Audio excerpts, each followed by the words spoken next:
It's Monday, September 26th, and you're listening to the Geek News Central Podcast, show number 708, sponsored by GoDaddy.com. Geek News Central is a proud member of the Tech Podcast Network. If it's tech, it's here. Everyone got a great show lined up for you, and of course, this show is sponsored also in part by GoToMeeting. With HD Faces, the world's best web conferencing solution. Get your free trial at GoToMeeting.com. Click the Try It Free button and use the promo code podcast.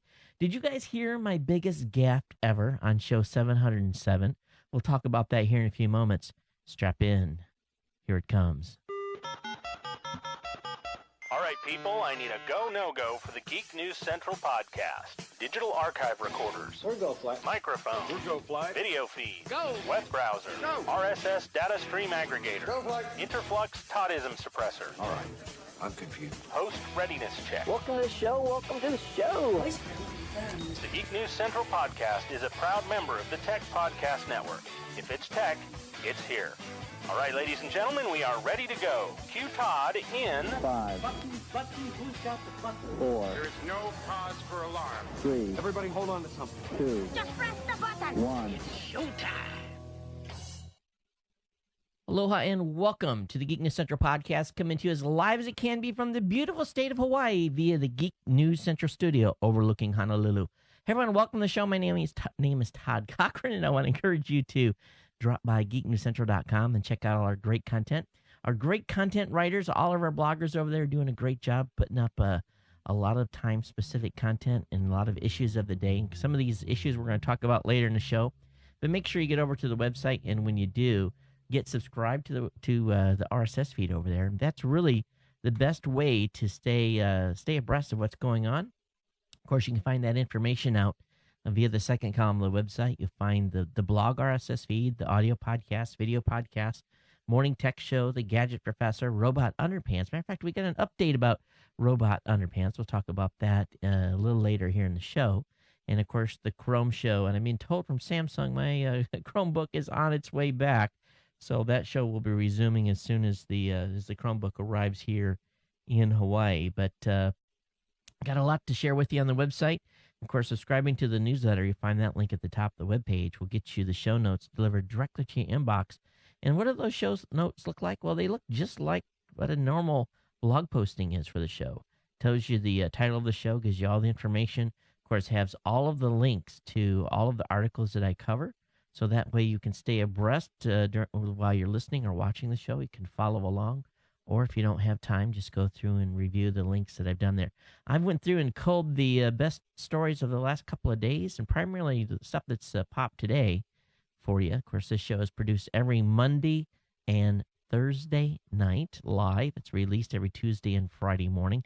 But because I live in Honolulu, the majority of you are just a few hours from waking up. So the content is very, very fresh when you wake up.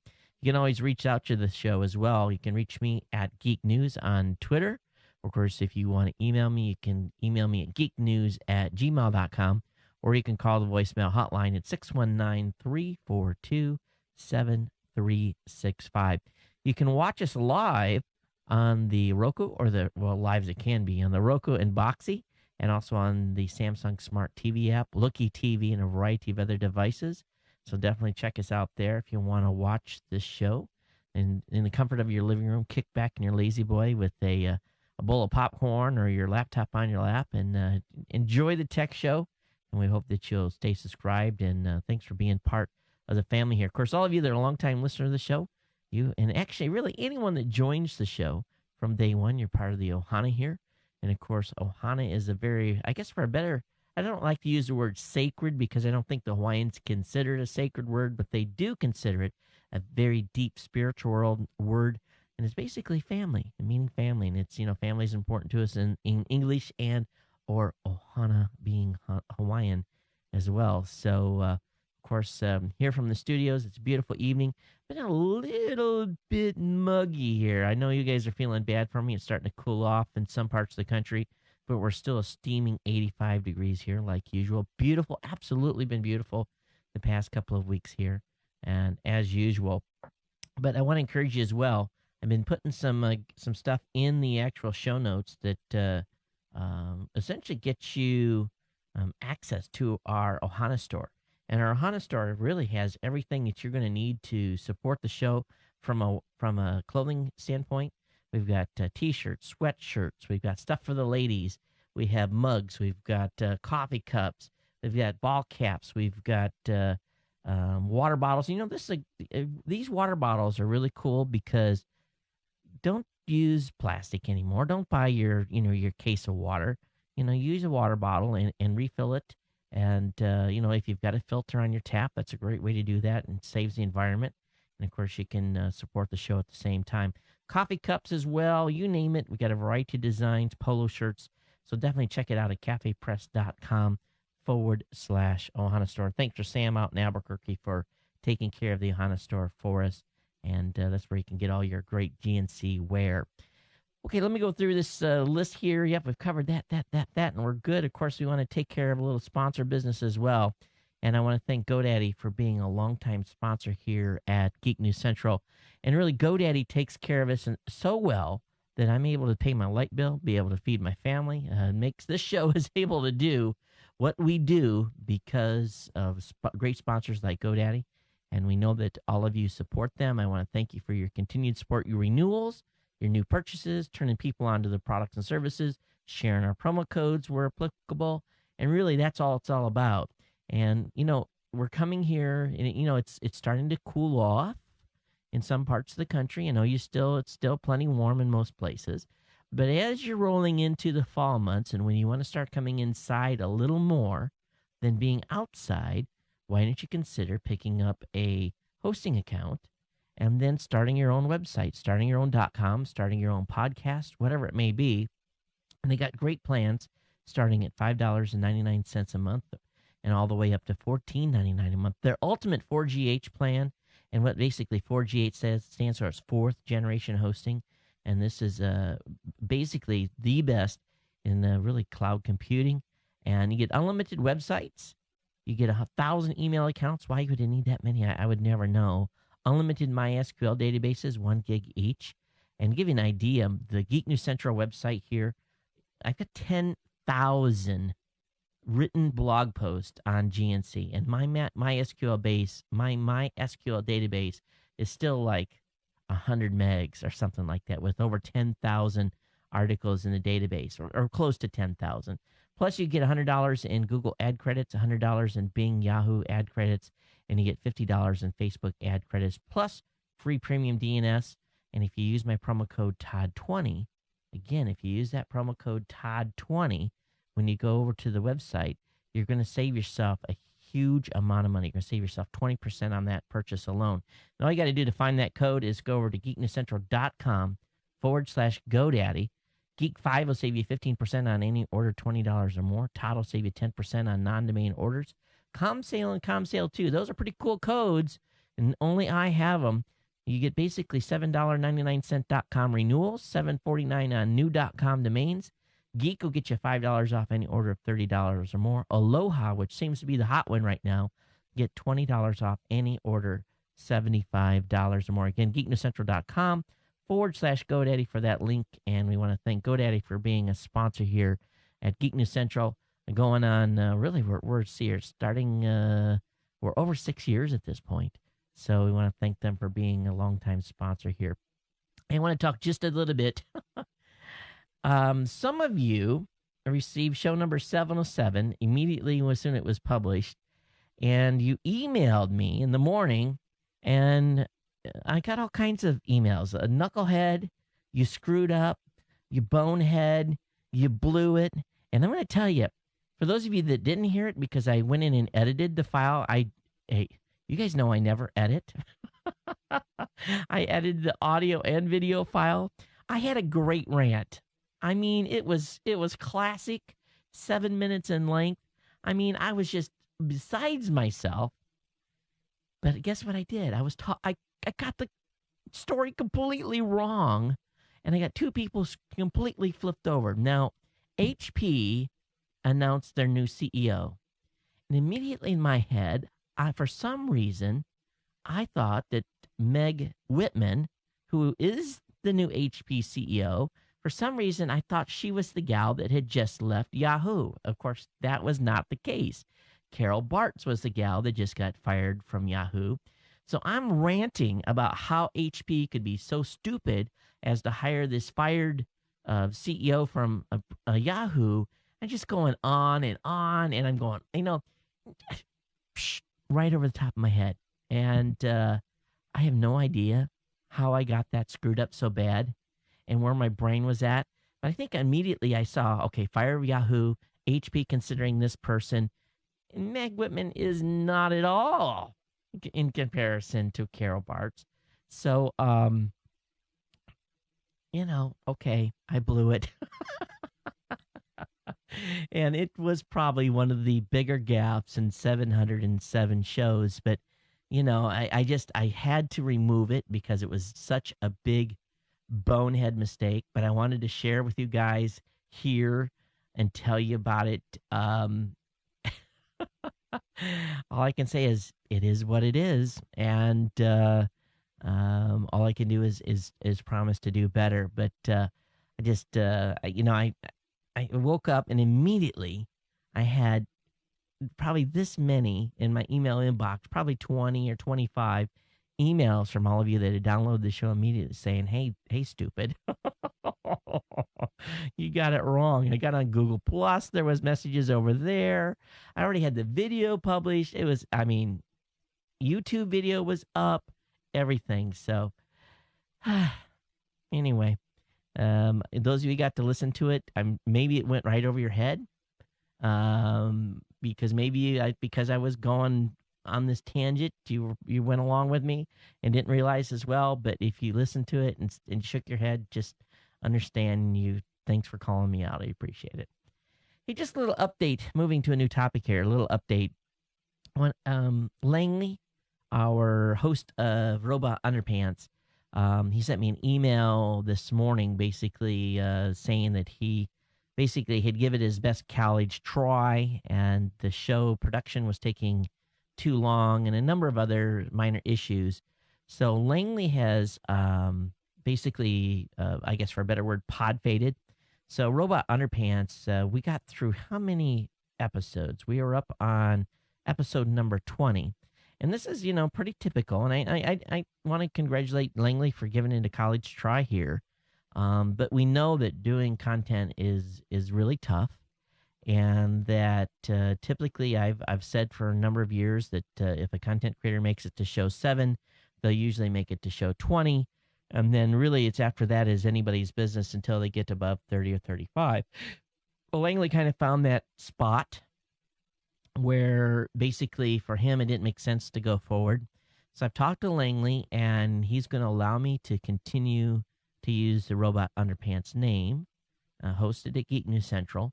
And we're now shopping for basically a new host for Robot Underpants. And really, Robot Underpants is kind of a one-off show that we want to just talk about stuff going on in the space. It could be social media. It can be whatever really someone out there has an idea for. And we can even do satire, whatever you have an idea. If you have an idea on doing the Robot Underpants show, I'd entertain ideas on where the show should go. I don't want to leave it languishing too long. I want to be able to get it up and running within a couple of weeks. So if you're interested in becoming the host of Robot Underpants and turning it into your own show that basically is hosted here at GNC, definitely send me an email at geeknews@gmail.com and let me know whether or not you want to take over Robot Underpants and the idea that you may have for the show.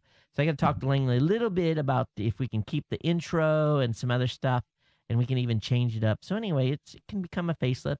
If I don't get and basically someone really that wants to do this and can passionately sign on, I will probably within a couple of weeks take it off the main RSS feed on the website and bring it down. But let me know, and we'll definitely consider it here. Hey, just to give you a quick update too on jury duty, I'm still on, and I really can't say anything any more than that, except for I'm still going through a process, and that's all I'm going to say. And maybe I'll have more to share on the Thursday show. Moving on from there, podcast award nominations. We got about 6 days left, or actually 5 days left now. So if you haven't nominated your shows yet, please get over to podcastawards.com. This weekend, we worked heavily here around the house. Honey had me doing lots of honey-do stuff. And I took some pictures of some of the projects we've been working on, getting a little bit of a green thumb, I guess. And I've been really, one of my little pet projects has been chili peppers. And I've been experimenting over the last couple of years with chili pepper plants. And I got one right now that's, man, it's smoking. It's doing a great job. So has anybody out there in the audience ever raised chili peppers before? And I think I've got me a plant now, and I have no idea what variety it is because we've kind of been experimenting here. That comes real close to Thai chilies. Man, the taste is almost dead on. But this thing is producing, I think we've gotten 500 chilies off it so far. But I have no idea how these things ultimately, how big they grow. But I'm having a lot of fun doing that along with some other stuff. And I just basically showed you all the different plants and trees around here in the yard. And you know, Hawaii, I mean, you stick something in the ground and immediately it just explodes. The volcanic rich soil is so rich that it just, man, it's amazing how stuff grows here. Except for sometimes grass can be an issue. But other than that, everything grows good. Guess that's about it. But anyway, those house images and stuff are up on my Facebook page. And if you're following me on Facebook, you can check me out over there. I think I've got a link here for you. Yeah, it's at facebook.com/Geek News. I think that's the actual Geek News page, the show page. It's not my personal page, which you can just search for Todd Cochran on Facebook. And we're going to talk a lot about Facebook here in a few minutes because, boy, oh boy, the knives have come out since their announcements last week at F8. But anyway, again, if you got comments on tonight's show, you can email me here at, or Twitter me at Geek News or geeknews@gmail.com, or you can call the voicemail hotline at 619-342-7365. All right, let me go ahead and we'll take care of one last piece of business, and we'll get into, actually, we'll save that for a little later. Let's do it now, and then we'll get into the show. You guys know I've been using HD Faces by GoToMeeting, this new feature with Citrix GoToMeeting online meeting service. And really, it's amazing. And just the webcam, adding the ability to see the person you're meeting with is pretty remarkable. And they have really done an outstanding job here with this, with GoToMeeting and the introduction of this new feature. And really, meeting with colleagues online now is an absolute pleasure because I get to see their reactions. I get to see their grimaces, and we kind of forget sometimes we're on camera, and that works to our advantages. But, you know, facial expression can tell you a lot, especially when you're in a meeting with someone. So it's important to be able to have the ability to study that person, especially during sales meetings and so forth. It's really cool. But I want you to give GoToMeeting with HD Faces a try. You know, make your online meetings even more personal, engaging, and effective, and it's easy to use. You know, did something with my kids here recently, and they were actually using it. So it's really, really simple. And all you need is an internet connection and a webcam. And as a listener of this show, I want you to try GoToMeeting with HD Faces. It's going to change the way you work. And you can visit GoToMeeting.com. And let me bring up the website where you're going to go. You're going to go over to GoToMeeting.com. You're going to click on the Try It Free button. And when you get up to this page, what it's really going to do is it's going to ask you for your name. It's going to ask you your email address, and you're going to enter the promo code PODCAST, PODCAST, and it'll get you a 30-day free trial. And make sure you enter the promo code PODCAST on that page because that gives us credit for your trial.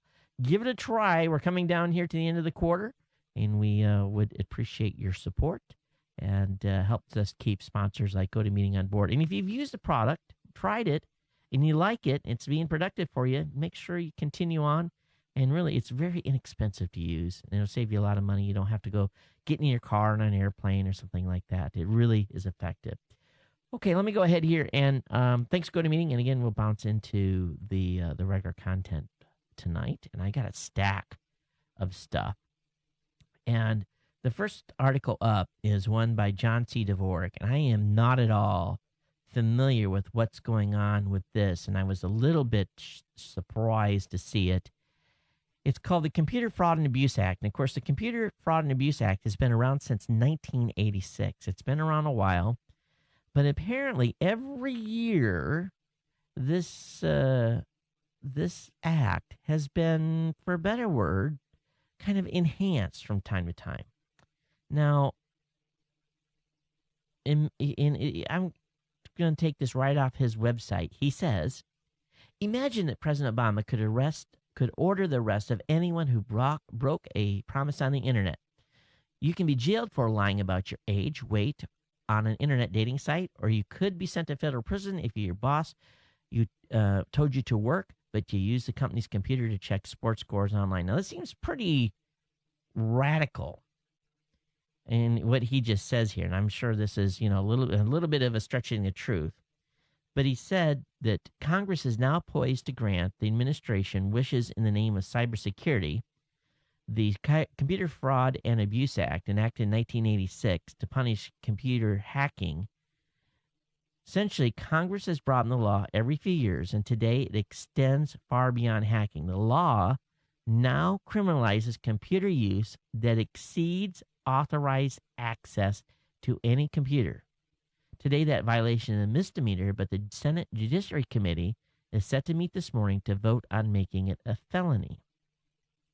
Now, what that really means is what they're saying here is that a lot of computer utilization can exceed what's been called authorized access. In other words, if your boss tells you at work you're not allowed to go surfing off and do something, or you go to a website and there's a clause in there about authorized access and user account information, you put the wrong information in, you could be up for a felony. Now, okay, Dvorak's always a little bit, he teams up with Adam, and they get into these topics, but this is his story, and Buzzkill is really on a roll with this one here, but it makes you go just a little bit. There's some amendments that are up, and he's actually put a post up. Here's the latest. Now, what's the latest? Now, they posted this today, and they did pass apparently three data security bills. So I have the link up in the show notes for that as well. So he updated this between the time that I initially loaded the page and when it actually going to run the show. But I have this loaded up for you tonight. You can check it out. And I just doubt. I think he's a little over the top here. The president's not going to arrest anyone that if you lie about your age or weight on the internet. Please give me a break. If that was the case, everyone would be going to jail. Let's talk a little bit here about a planned event by the Austin Police Department. Apparently, Austin Police planned, then postponed war driving plans and attempt to shut down open Wi-Fi. This is an article over on techdirt.com.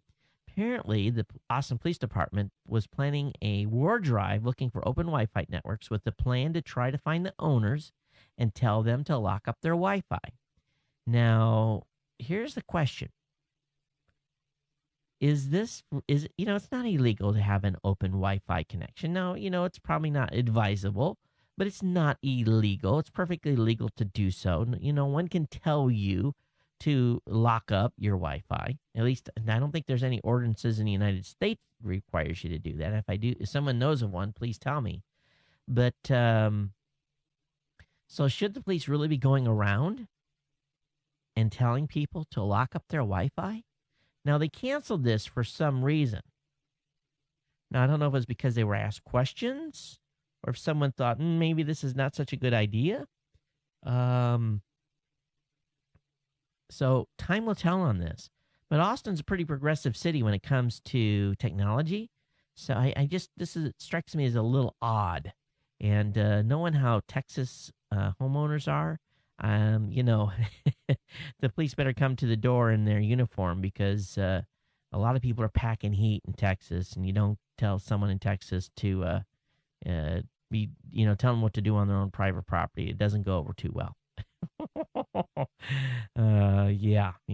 There's all kinds of crazy stuff. But anyway, Austin Police, that's what they had planned to do, but has postponed it. Okay, in the most interesting story, I think, of the day, and it shows you where our government has headed, and this is specifically about the Protect IP debate. The Senate is debating the Protect IP bill, and they allowed the Copyright Alliance, which is a lobbying group, funded by a bunch of big legacy copyright companies. Now, in other words, anyone that wants to make sure stuff stays under copyright for a very long time, those people, those stakeholders that are part of this copyright alliance, the Senate allowed them to set up an educational display in the Senate Russell Building Rotunda. Now, this isn't in the actual, this is in the Senate Russell Building. This is the Annex Building. And but they were able to set up this educational display to help influence the vote of congressional leaders. The exhibit is an opportunity to showcase for lawmakers and visitors to the U.S. Capitol complex the importance of copyright. Again, they say U.S. Capitol complex, not the U.S. Capitol, to creators across America by focusing on people behind the lens, sharing stories about images, and helping viewers understand the investment and commitment made by photographers capturing our nation's many stories. Now, I agree with Tech Dirt in saying, I'm curious if the Senate allows other totally biased parties to set exhibits like that during debate on other bills. I wonder if pharmaceutical companies are allowed to come in and show their drug plans. What about educational stuff for ARP? You name it. There's a whole just slew of companies or groups that lobby the Senate. And I wonder if the banks are allowed to set up Bank of America and those types of displays there to show how good the banks are for America as well. Heck, what about Wall Street? Bring in the investment bankers, and have them set up demos on why specific parts of a bill are good or bad for the country. Makes you really wonder. There's this line, we all, whatever side of the fence you're on, if you're on the right or left or in the middle or independent or whatever it may be, I think we all can agree that there's no room, at least I feel, there's no room for lobbyists to set up a table and exhibit to lawmakers the importance of copyright. It just, this is like a lot. Do I pay $50 to go in and set up my table? Or what do I have to do? Make a $50,000 contribution to someone's reelection campaign? All of us should really sit back and go, on this one in a big way. And heck, let me go in there and set up a new media table where we talk about the importance of new media and equal access to cable channels and all that stuff. Hey, maybe I should do that, right? But if this bothers you, I recommend that you drop an email or comment to your senator. Again, this happened in the Senate Russell Building Rotunda. And boy, oh boy. Or send the copyrightallegiance.org an email and let them know your dissatisfaction with what they have done and their special preferential treatment on this. All right, I know this is not super... I know this is, I want to talk about this for a second because it kind of leads into the next topic here. Just recently, the president was out on the West Coast, and I know this is, let's not get too political, but I want to talk about this. The president was out on the West Coast doing a campaign stop, and he was doing, raising money for his reelection, which is cool. All presidents past have done this. But they were out with Facebook. I think he had it at Mark Zuckerberg's home or something like that. But today it was announced that Facebook is going to form its own PAC to back political candidates. How many companies like this? And I guess I don't know this PAC process too well, and I'm really not up to speed. But how many does Google have a PAC? Does Microsoft have its own political action committee? Seems pretty odd that they're doing this. And so anyway, Facebook confirmed it filed paperwork on Monday to start its own political action committee. Facebook PAC will give our employees a way to make their own voices heard in the political process by supporting candidates who share our goals of promoting the value of innovation of our economy while giving the people the power to share and make the world more open and connected, said a spokesman via email. You know something? I'll be honest with you. Raw voice, Politics stay at home. Politics don't come into office discussions. Politics don't go into corporate planning. What our employees do and the candidates they support are their business alone. For a company, we are a service company. We do we provide services to new media creators on both sides of the fence, both right and left. And I don't care which party you support or whatever, but it just seems odd to me that if you are a company like Facebook, who have 500 million people logging into your website every day, if you start supporting a specific political party, don't you think, now they don't say who they're supporting. They're saying they're supporting companies that are or candidates that share goals of promoting innovation to our economy. So, read it as you must. But what would you do as a Facebook user if all of a sudden you found out that their PAC was supporting an opposite party? Is that bad for business? It just doesn't make any sense to me. Now, Facebook has spent a lot of money in lobbying. They did $550,000 in fiscal 2011. And really, for a company their size, it's probably not a big amount of money. But it doesn't really, I don't understand this, why it just, to me, it boggles my mind that Facebook would do this just from a pure point of you want to keep all of your users happy.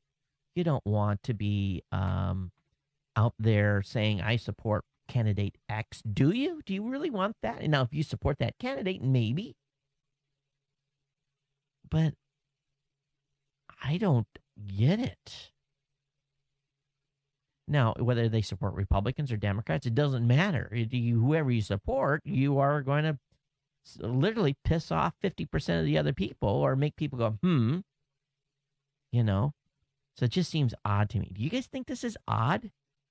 What are two things that they're like, or there's actually three things in the workplace you don't talk about. Politics, sex, and religion. You just leave those are like topics, or you just, you leave those at home. You leave that topics at home. You don't bring that to the workplace. And, you try to stay neutral, keep everyone happy because everyone has different views and, welcome to people have different views and thoughts and processes. That's what makes this country great. But I just don't understand why Facebook would start a PAC. Maybe this is the thing. Maybe all these companies have them and it's the first I've ever seen it. I don't know. It just strikes me wrong. And along that same line, Chelsea Clinton has joined the IAC board. I'm like, well, what's up with that? She got on a board of directors? But I guess, and I don't know anything about this group. It's the Interactive Corp. So I have no idea what this is. But as peons down here, I guess we're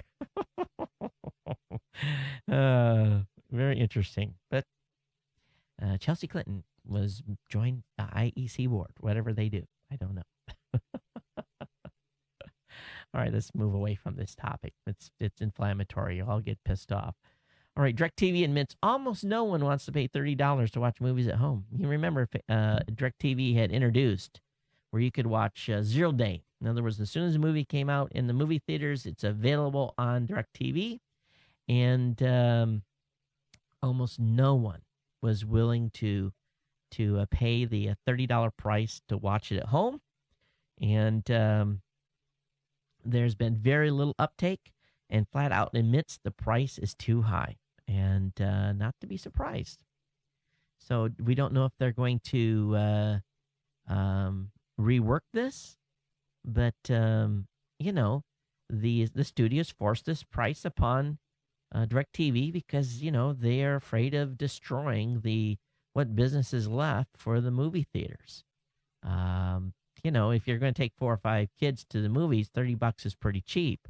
But if it's just you and the wife going, well, it depends. Some of these places are pretty high. I think last movie I went to, I paid $12 or something for a ticket. So a couple of tickets and you're right there near 30 plus popcorn. You're at $30. So, I guess maybe the price was right if you really wanted to watch the movie.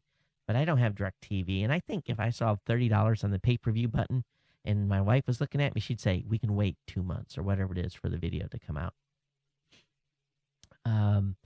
So anyway, that little information coming out of DirecTV. I've talked about this in the past, but there's a lot more scrutiny being put upon colleges now to make more online courses available. And The Atlantic has a story about the slow pace of technology innovation in higher education, and basically highlighting the reluctance of most universities to take part of their curriculums online because most colleges, it's a big business. Business with a B. Profit has to be a profitable business. And, you don't make a lot of money by students staying at home, not coming on and using the university campus and staying in dorms and buying food and being stuck in this ecosystem that they build upon themselves. It's a multi-billion-dollar industry, the college education is. And so it's understandable why most universities are not willing to move most of their curriculum online. Now, I was lucky that my alma mater, Emory-Riddle University, I took all of my classes online. And believe me, it's harder to take classes online than anywhere else. It's easier to be in a classroom because it's much tougher. But I would love to be able to let my kids take like their first year of classes kind of online, save that money, and then basically maybe year 2, 3, and 4, they go off and do the thing, get all those basic 101 classes out of the way, the stuff that's a pain in the butt, but you got to have, let them take that online and then go off to a university and plus it gives them a year to mature so they're not partying so hard while they're at school, you hope. But anyway, how many of you seen your colleges move more of their curriculum online? Love to hear back from you. geeknews@gmail.com. All right, this article, I'm probably going to go way long tonight. I got to talk about Facebook here a little more. The folks over at readwriteweb.com, and this, I've got like 5 articles linked to just this specific story, and everyone brings up great points. And what fired it off was a couple of comments and a couple of websites that talked about Facebook's basically what they've introduced. And essentially, here's the gist of it. You log out of Facebook, okay? You log off, and you go cruise over to some website. Let's say I come over to Read Write Web.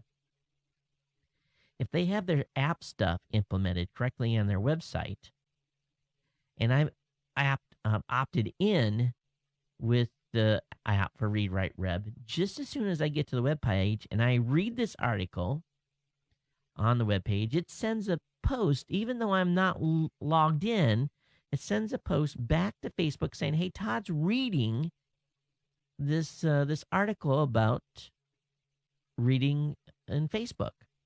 And it basically lets you know I'm over here on this web page. Even though I'm logged out of Facebook, it's basically calling home to mama and saying, hey, Todd's over here on readwriteweb.com in this specific page. Come check it out. Now, you can opt out. You have to be very careful about what you're opting in for. And you don't have to have them send this data back. But there has been information that they have pulled out of cookie set. And Dave Weiner brings this up. He says that basically you could be reading a web page on an adult site. You could be reading something about divorce. You could be reading something about health-related issues. You could be reading stuff on, this is stuff maybe you're not want advertised that you're on these websites. Maybe you're, whatever it may be, those Google searches you do when you're digging around for info. You don't want, you're kind of looking for stuff. You don't want something maybe personal. And it's poing, poing, poing. It potentially could be telling everyone on Facebook, hey, Todd's over reading, checking out divorce lawyers. Or he's over looking at a health site about, by his CPAP machine. Or whatever it may be. Sleep apnea or something even, more medically challenging. And privacy's over, folks. And we have to be careful here about what we're authorizing Facebook to post when we're out of this. And this is scary because now, even when you're logged out of Facebook, information about your Facebook accounts is in your computer, tying it back to you. Facebook has defended getting data from logged out users. Facebook defended its practice of gathering data from like buttons even after users have logged out, saying that the collection, they use the word collection, is part of a system to prevent improper logins, and that information is quickly deleted. By who? Who's deleting it? Facebook's deleting it? Is it going into a log file? Wall Street Journal says even if you're logged out, Facebook still knows and can track every page you visit. Here's how the Facebook data collection works. When you log into Facebook or visit Facebook.com without logging in, the site places small files called cookies on your computer. Some of these cookies remain on your computer even after you log out. And then whenever you visit a site that connects to Facebook, such as those with a like button, information from those cookies is sent back to Facebook, providing a record of where you've been on the web. Facebook says the onus is on us to take care of the data and scrub it. Trust us. Trust us. We're going to scrub the data. We're not going to go see the adult sites you've been to. We're not going to talk about the STD sites you went to find out how to get cured for something. We're not going to talk about your health problems. We're not going to share information about your personal life and looking for a divorce lawyer or whatever it may be.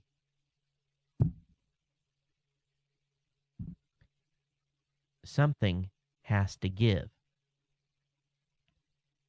And services like Spotify, and I'm going to talk about Spotify in detail because I had signed up for a Spotify account, which I canceled this morning. Here's why. Every time I was listening to music on Spotify, to log into Spotify, I had to log in via Facebook. Couldn't use my geeknews@gmail.com and the password I set up. Oh, no. I have to use my Facebook login to log in. And in it, every time I play a Spotify tune, it calls home to mama and sends data to Facebook. Do you care if I'm listening to AC/DC? Do you care if I'm playing a little Boston Live? Do you guys care if I'm playing a little Queen? Well, you might know that I like listening to a little rock, and some rock from the early 80s per se. But do I want this on Facebook? No. But when I signed up for it, the only way that Spotify sent me through, they sent me to Facebook to authorize the app and come back. It wasn't part of the thing. It was like an add-on. Spotify has said, according to Spotify, most of its users are already on the social network. Plus, the services uses Facebook on the back end for its social features, so it made sense to integrate the logins. Rest assured, you don't have to connect your account to Facebook unless you want to, and users still control what they share and don't share in their timelines. We understand why the move doesn't throw everyone out there, but we're okay having one less username and password. Remember, change can be a good thing, you know. Huh? I'm sorry. Integration to Facebook like that and the information that they are gathering and this timeline thing where they want you to put your entire life history on the website? Suzabel sums it up. Facebook's most recent changes are a big problem for many. I'm frustrated by their attempts to control what I see and how I see it as much as the next guy. I don't particularly want Facebook to decide what my top stories are, and the move of the home button to the upper and right-hand corner of the content means I have to scroll to the right in order to get back to the top of the site. I feel far more threatened with Facebook's upcoming changes than I have with Google's attempts to be everything to everyone. Facebook is moving in a frightening direction. Soon, if you visit a webpage, listen to some music, watch a video, buy a book, the information will be posted to your Facebook account. And she says, of course, this is all good for Facebook. they can begin to target advertising to you and to your friends based on all of your activities. And honestly, is this something we want? The forthcoming changes are not just annoying, they could be dangerous. She said, I'm still in a wait-and-see mode and still sitting on the fence attitude, but Facebook may have just numbered its days with me. I don't think I can trust my information with them much longer, which is sad, sad thing. It was such a perfect thing before they started messing with it. Do you guys think, are you guys freaking out as much as I am? This calling home to mama? You know, when we had a podcasting company that actually put information inside that you would subscribe to a podcast, and it would put some software into iTunes, so that every time you played a person's podcast, it would call home to that podcasting company and say, Johnny's listening to that podcast. People were outraged. They screamed bloody murder. We talked about it on this show. People were outraged. But I hear very few people even concerned in the slightest about this. Facebook, we do track logged out users. They said this. But trust us.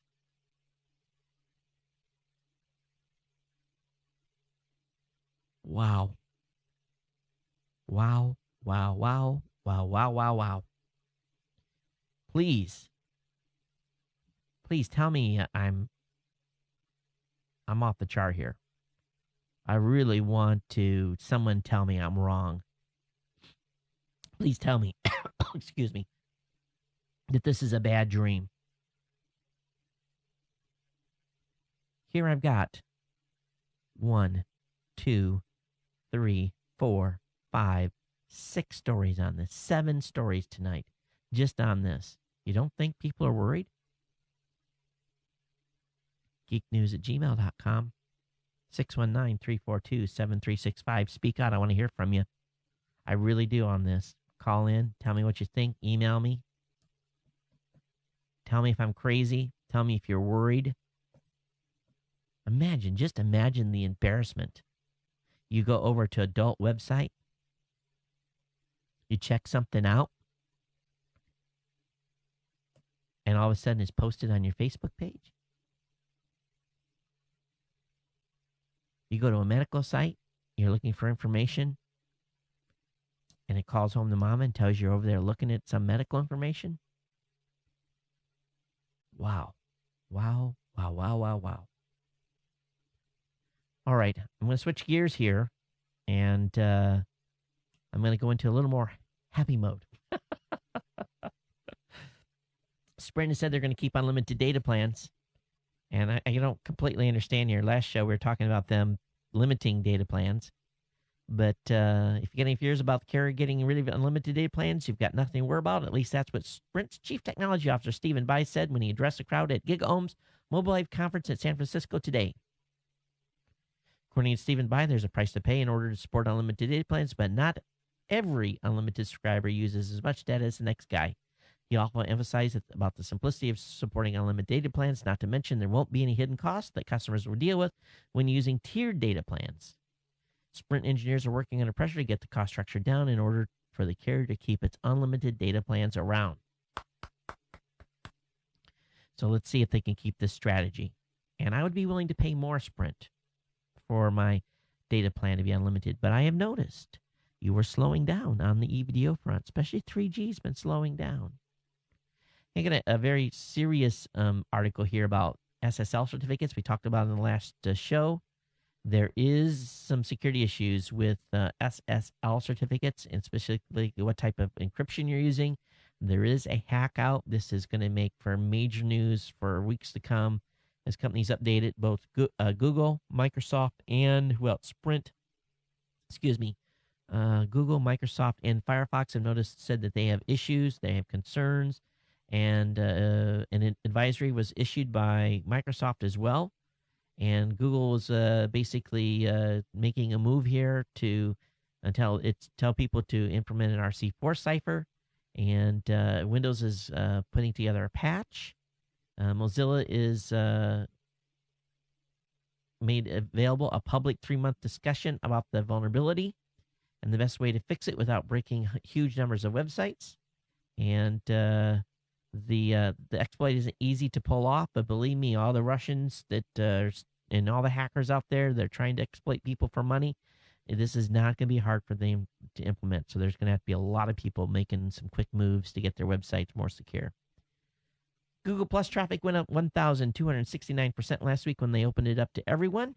So congratulations to Google. And I heard there was like 50 million people that signed up, which is amazing. So we'll keep you advised on that. Those of you that have used Instagram, I haven't used it, but apparently version 2.0, people are really raving about it. And they've zoomed past 10 million users. So if you have an upgrade to Instagram 2.0, please do so. I'm going to go ahead and I haven't used it before, so I'm going to see what all the fuss is about. But anyway, Instagram has been upgraded.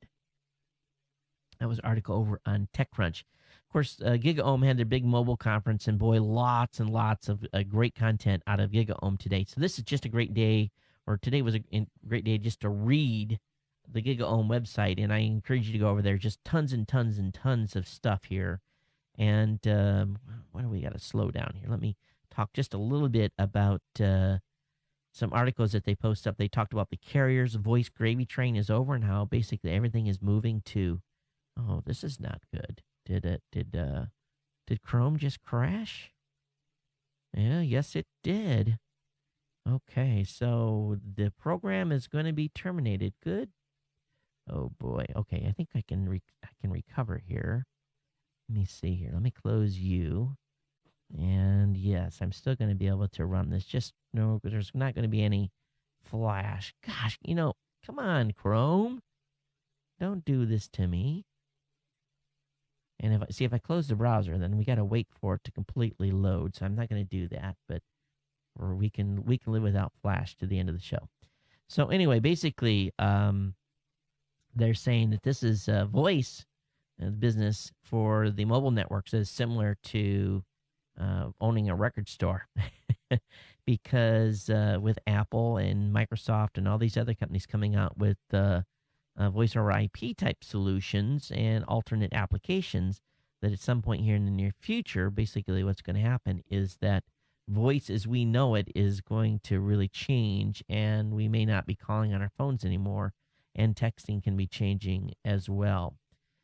Another topic that they had was talking about next-gen mobile apps require new bandwidth options. And basically they're saying, hey, the carriers have to realize that, we talked about this here a number of times on how if the carriers don't come up with another plan, come up with something alternative for us. You've got these 4G mobile apps, and I'm hearing people are on 4G that are using any semblance of utilization are killing their 5 gigs of bandwidth in 4 to 5 days.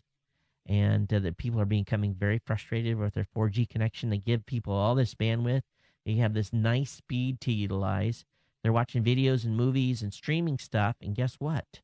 Boom, they're out of bandwidth in 4 or 5 days. And they're saying here, in order to 4G mobile apps to really take off, service providers are going to have to bundle the requisite bandwidth with the apps to promote widespread adoption. So this is, I think, we all predicted this, but the providers don't care. They want us. They're just going to try to rape us with more and more expensive connections. And one thing I think that was cool that they said in here. Cost-conscious consumers won't stick with glitzy new apps if the cost an arm and a leg to access them. As if consumers get whacked by huge cell bills, they'll get confused, and confused customers aren't good for anyone. And when it comes to smartphones, apps are where it's at. So one of the VPs of network development from Sprint said that agreed that bandwidth availability is critical, and they understand the challenges with it. So I think it's going to be interesting to see how this builds out. I think what it means is they're just going to have to come up with some new tower solutions and tie more of those to backbones. Maybe like coming over to Todd's house and saying, "Hey, Todd, we'll give you $100 a month if you put a little cell tower repeater, a little mini one that's on a stick or something in your yard, and we can hook it up to an internet connection we'll bring into your house." And that's how they're going to have to do this. We're going to have to put up more towers and, have more backhaul. Now, we've talked about near-field communication quite a bit here in the show, and I think this is as a COO who has lost his mind. But the CEO of mobile payment startup Square, remember this is the guys that are selling the little swipe card deals, which are doing just an amazing amount of business right now. He makes the just blown away. He blows me away. He says, near field communications has no value proposition for consumers and merchants. This guy, Keith Rabas, needs to get on an airplane and go to Japan and see how near field communications is being used to buy products and services.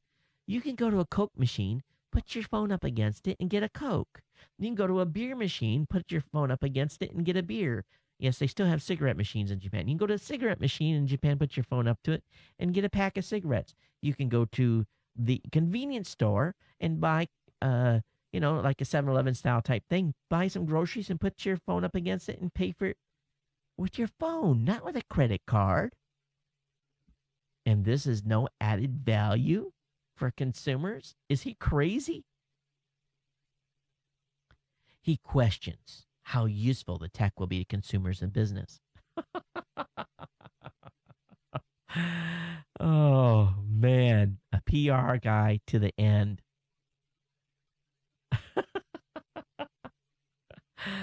Oh, amazing. All right, on a more techie front, the NASA is going to be trialing NASA to trial laser-powered space broadband. Basically, they're going to embed data in a laser and move data at 100 megs per second, which is pretty cool. They funded this. They're going to be doing a test between Hawaii, a satellite, and California. And over a 3-year period, they're going to be transmitting data back and forth and see how it works with ground stations and focus and all that stuff. So it should be pretty cool. We'll see where this goes.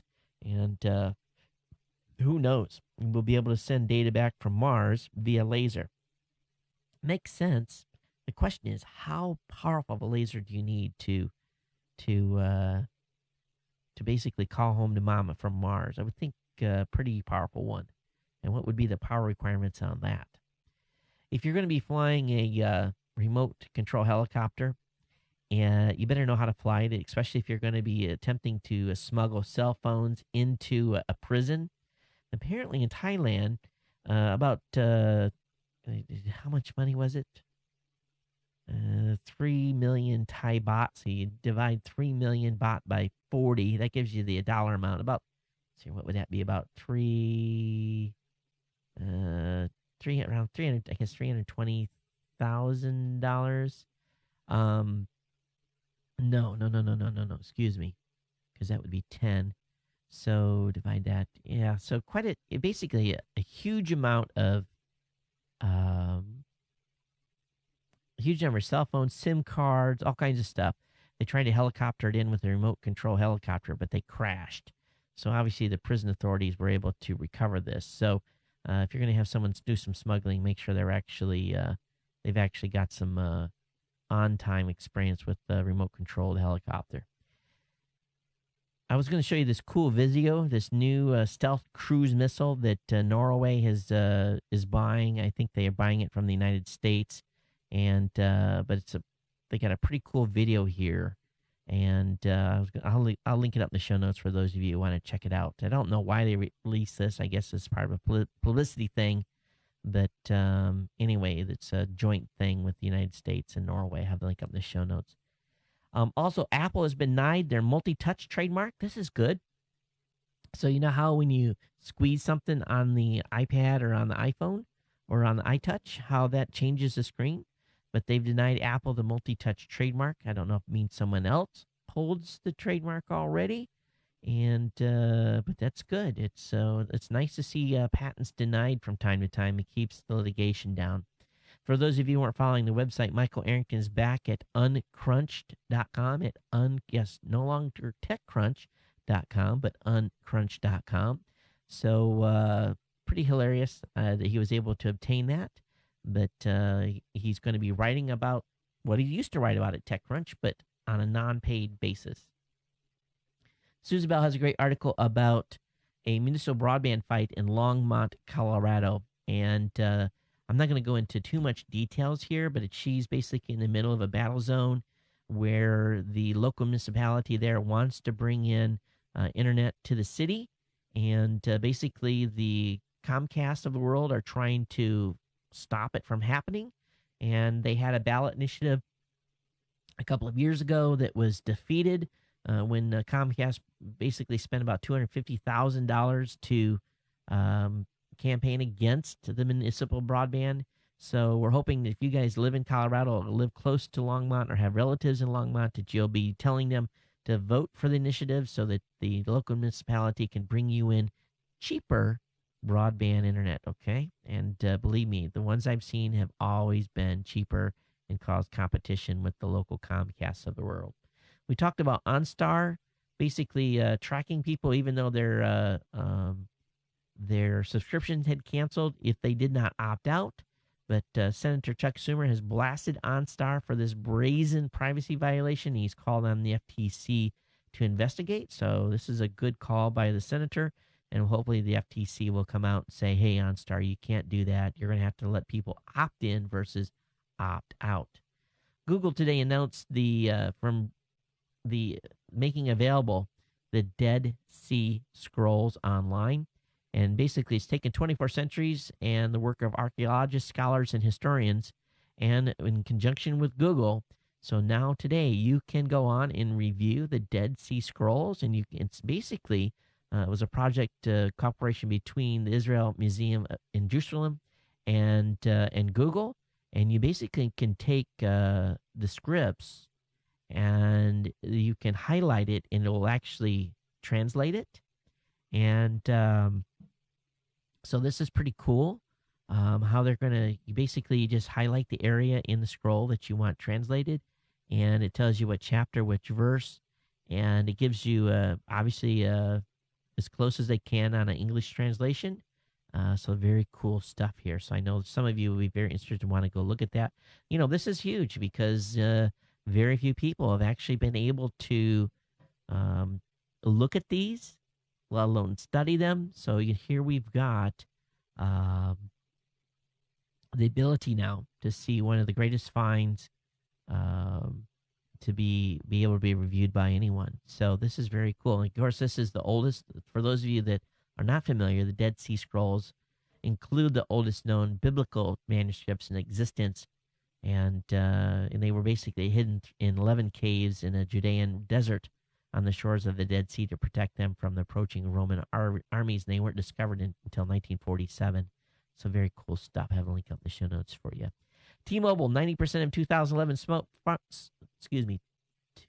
90% of 2011 smartphone sales were Android, and basically T-Mobile saying, hey, you want to move some phones, some iPhones, you're going to have to make them available here.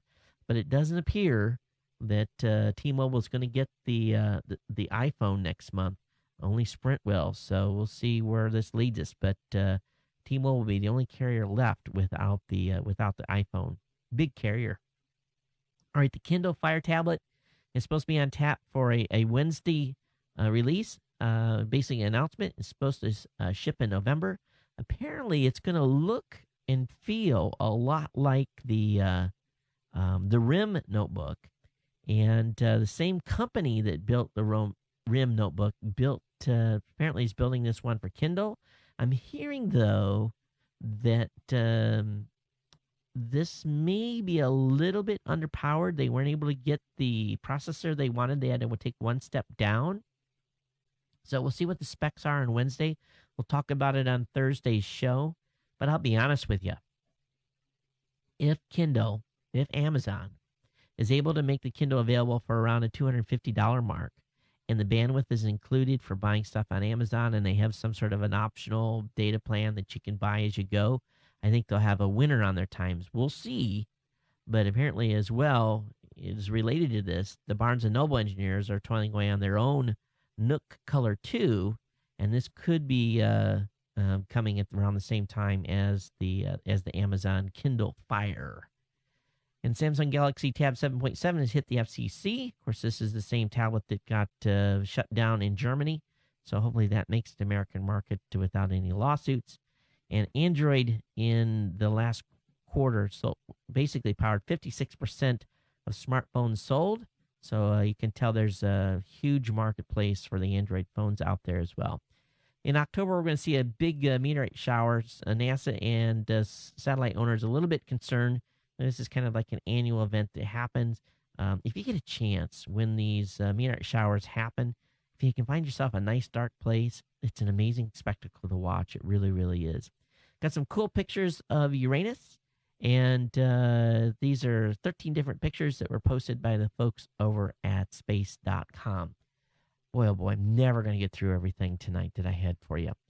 Let me bust that one out. We'll leave that one out. Leave that one out. Those aren't important. Neither is that one. Here's one for you.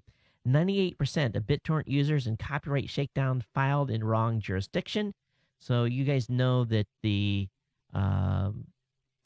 was a big lawsuit that was done by a group called Dunlap, Grubb, and Weaver. This was AKA the United States Copyright Group, the USCG. Remember, it sounds like this official copyright group, but they had been shut down on their lawsuits that they had filed basically in the wrong jurisdiction. Well, apparently the U.S. Copyright Group is going to a different court and trying it again. They're going to the District of Columbia, and they're filing, I guess, the same exact lawsuits again, 4,165 IP addresses. The folks over at torrentfreak.com did some tracking of those IPs and found that just 2% of those were located actually in the District of Columbia. The biggest group of IP addresses were California and Maryland, and that the District of Columbia represented just 0.4% of the total number of IPs that they're trying to get lawsuits on. So basically, if you can't try in one court, you go try in another. So not surprising that these folks are judge shopping. Last Friday, the Blockbuster announced their new service, and from everything we can tell, it's really not a quick start killer at all, at least not yet. So we'll see what happens with this. But if you are a Blockbuster fan, you're going to be able to get their DVD service by mail and streaming service, okay? And $10 per month. And you can only get one disc at a time. So that, and I guess they have about 3,400 movies and TV shows available via stream. So we'll see where this goes, okay? Another topic here is that along with the streaming service, Netflix is basically scored a deal with DreamWorks and basically outbid them for content from HBO. So in 2013, you're going to start seeing DreamWorks movies available on Netflix versus HBO. Amazon is basically going after Netflix as well. They've added 2,000 Fox streaming channels, or streaming titles, and these are some of the same titles that Netflix already has. But Amazon is adding these to their library to make them more competitive. So if you've got the Amazon streaming service, about 2,000 more titles are going to be available in a deal with Fox. And that gives their total number of streaming titles in their Prime library up to about 11,000, more than double the number that launched with in February. So you're going to see TV shows such as 24, Arrested Development, The X-Files, Ally McBeal, Buffy the Vampire Slayer, The Wonder Years. I guess they've got that one exclusive. I don't know who's really watching that particular television show or not. But anyway, that's what's going to be available through their Prime Instant Video that Amazon makes available. Last couple of articles here. There's a Mac Trojan pretending to be a Flash player. So if you get this announcement that your Flash player needs to be updated, please be careful and make sure it's the right one. And the malware in question is a Trojan horse called Flashback. And users may end up acquiring it by clicking on a malicious website to download or install a Flash media player, so be aware of that out there. And I got a couple of general interest stories I'll have linked up in the show notes for you at the end of the show notes that I won't cover here at the show. So anyway, what I've got for you before we close up shop today is I have a couple of emails that came in from listeners. I thought rushed tonight. Sorry, guys. I spent a long time on the articles from Facebook, but I just thought it was worth taking the time to talk about that. Got an email here from Jim. He says, "Hey, Todd, amazing video. Planets viewed from Earth as if they were at the distance of our moon. Amazing video." So I'll have that link up in the show notes from Jim. Got an email from Andrew. He said, "Hey, Todd, I hope this is all well. This is an amazing time-lapse video of a guy growing hair." And I'm going to tell you something, Andrew.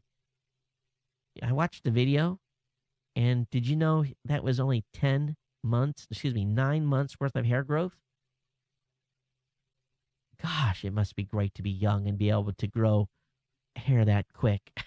When you guys see this video, you would think it would have taken this guy like 5 years to grow his hair to the length that he grew it to. But just check the video out. I think you'll enjoy it. Got an email here from Ryan. He says, "Hey, Todd, my name is Ryan, and I publish a college football website that covers the USC Trojans. He says, I started a Ustream show a year or so ago, and I'm looking to take it to the next level. I was considering buying a TriCaster studio box, but being a former electrical engineer, it's hard to buy older technology when I know there are newer and cooler stuff out there. He says, I saw that you have a TriCaster 850, and I was having a hard time finding out what that does that the much cheaper studio box doesn't have besides HD. So I also tape a podcast, link below, but have not tried to do that live yet. Maybe someday. Anyway, thanks for this. Thanks. And the studio looks amazing. Ryan at uscfootball.com. Well, Ryan, here's the story. If you go over to newtech.com, and they have a comparison page where they show you all the different models. And, of course, they just came out with the TCXD 450 as well. It's a 4-channel version instead of an 8, which is cheaper. The Extreme is obviously, and I have a regular one. I don't have an Extreme. That's an extra $13,000 roughly. But essentially what you get with the HD, number one, HD. That's a big part of it. Number two, they've got the integrated streaming service. You've got the ability to record everything in 1080i. You've got the new virtual sets. There's just a whole bunch of features that are available. Some of the stuff I don't even use when we're doing the studio here. But it is an amazing box. And I had a studio before. And if you're just worried about doing SD and 16.9, don't worry about it. It'll serve you well, and you'll save the money. My good friend Andy McCaskey over at rvnn.tv, he got my studio. And so, if you want to send him an email and ask him about his, you can. It's going to set you back some serious bucks, that's for sure, any way you go. Matter of fact, check with Andy. He may have a used studio he might be willing to sell you as well. So, again, rvnn.tv.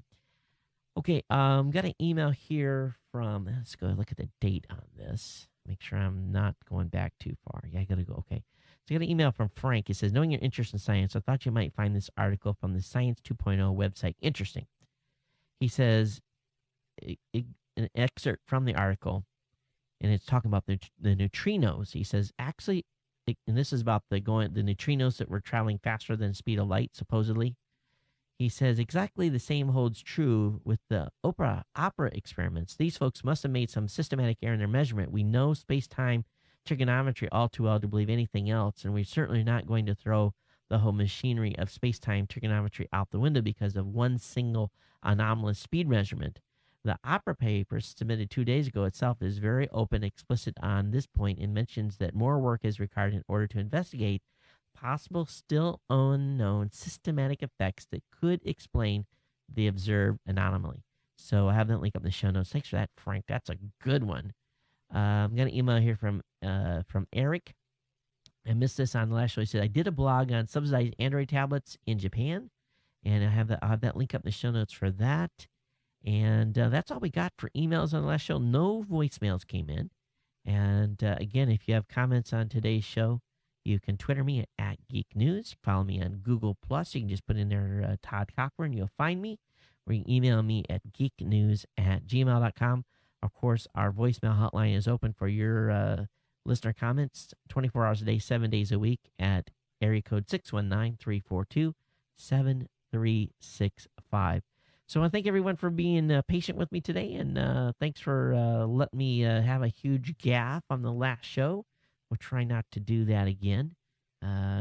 Just human, not perfect, but it was one of those few times I actually went back and edited the show and replaced it. I know some of you got the show and probably laughed, but thanks for being here and being part of the family. And lots to think about from today's show. And I hope you go back and review the show notes and go through and read each of the articles that I talked about specifically on Facebook. And do you care? Are you worried? Or is it just a sign of the times? And send me your comments. Again, I want to thank you for hanging out with me here. It's been my pleasure to bring the show to you. And, of course, don't forget that we are available on the Roku via the Tech Podcast channel, the Boxy, Samsung Smart TV, Looky TV, and, of course, all devices across the space via the RSS feed. If you subscribe at geeknewscentral.com, you get via iTunes, Zune Marketplace, or your favorite podcatcher. It's been my pleasure. Thanks to our sponsors, GoDaddy and Citrix GoToMeeting, for being here and being a sponsor of the show. Until next time, everyone, take care. And from Honolulu, Hawaii, aloha.